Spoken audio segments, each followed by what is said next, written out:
Балаңыздың сөйлеуіне көмектесетін үй жағдайындағы әдіс-тәсілдермен танысқыларыңыз келсе, онда осы видеоны соңына дейін қараңыздар.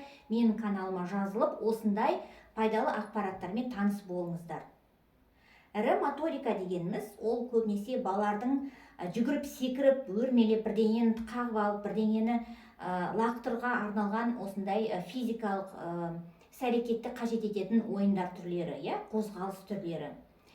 Бұл ірі моториканың пайдасы баланың тілінің дамуына өте пайдасы зор.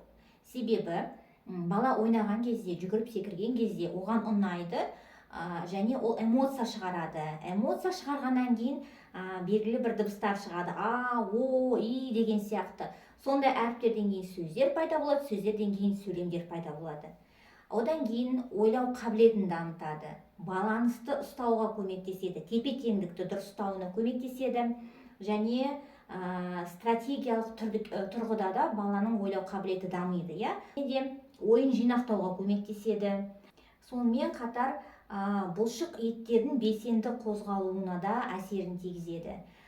Бұлшық еттердің үнемі қозғалыста болуы ол сөйлеудің ең басты аппаратының дамуына көмектеседі. Үй жағдайында осындай ойындарды балаларыңызбен бірге ойнасаңыздар, нәтижесін көп күттірмей көресіздер.